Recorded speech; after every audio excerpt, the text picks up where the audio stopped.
reason number 33 to get a Nissan. The cold. Because winter isn't done with us yet. Good thing the 2026 Nissan Rogue was built to conquer all conditions. With intelligent all-wheel drive, standard heated front seats, heated steering wheel, and heated mirrors, you can leave the worst of winter out in the cold. Lease the 2026 Nissan Rogue S starting at 0.4% for up to 36 months. Includes a 0.5% loyalty rebate for qualifying Nissan customers.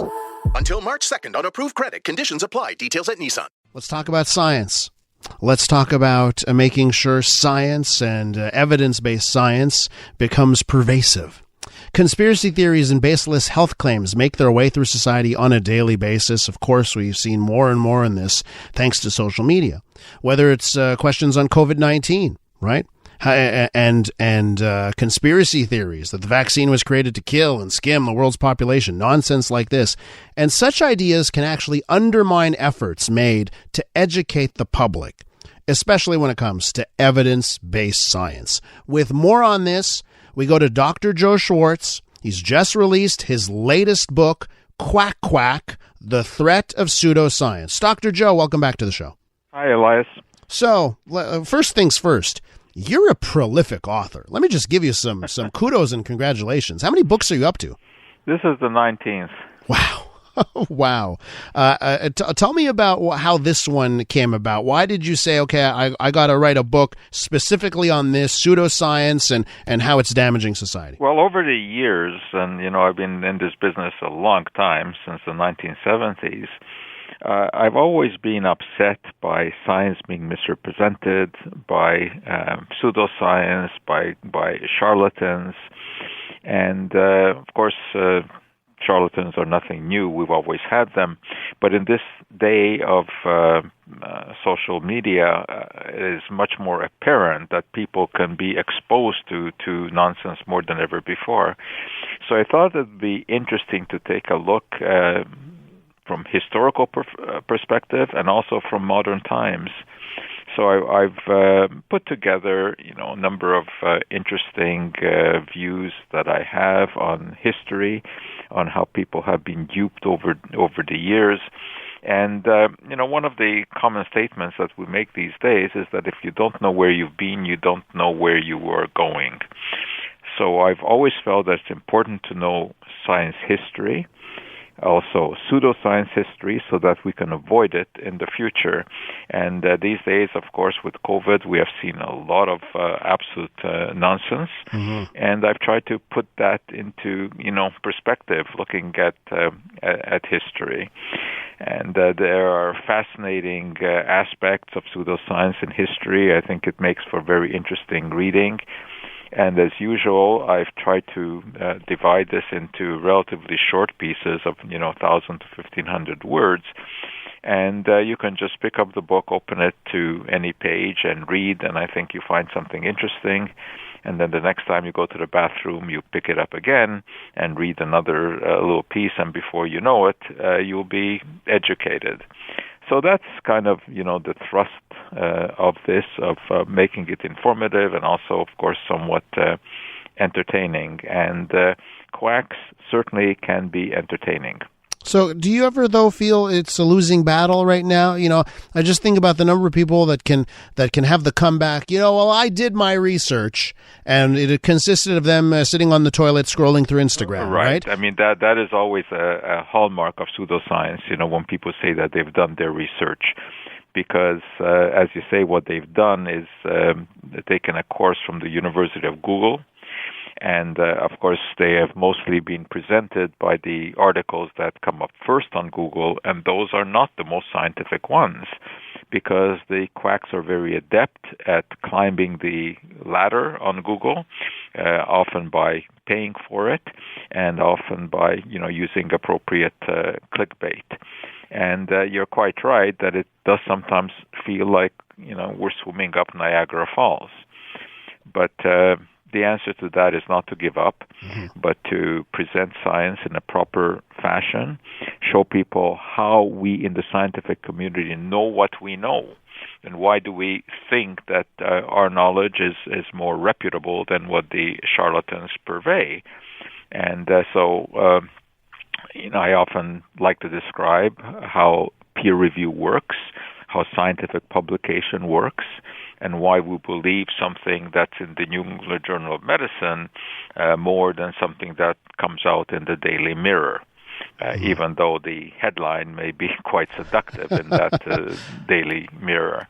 Yeah, you're absolutely, and you're combating headlines that are so clickable, right?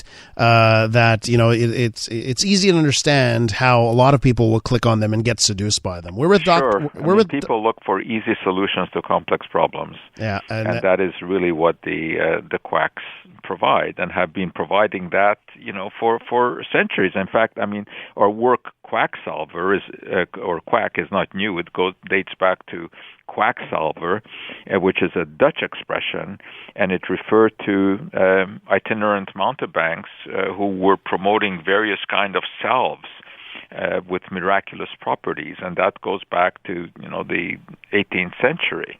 Mm-hmm. And whenever there was any kind of pandemic, as we saw with the Black Death, the bubonic plague, or in fact with the 1914-1918 Great War that was paralleled by the influenza pandemic, quacks came to the fore, because whenever science doesn't have an answer, and unfortunately often it doesn't. Our scientific language has to be peppered with buts and ifs and maybes.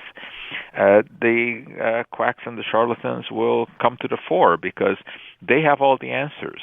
Yeah. You don't hear any maybes from them. They know what works. Of course, they are usually wrong, but they are very, very good at using language, using the appropriate words to try to convince people that salvation is just around the corner in whatever miracle potion they are hawking. Wrapping up here with Dr. Joe Schwarcz. Of course, he's the host of the Dr. Joe Show Sundays at 3 p.m. right here on CJAD 800. He's just authored a new book. Speaking of quacks, the book is called Quack, Quack, The Threat of Pseudoscience. Dr. Joe, is there a story from the book that you can recap here in a minute or so that's a good story to get people interested in reading the pages and going out and getting your book? Yeah, there's so many. It's kind of like asking which of your children do you like, the most. Yeah.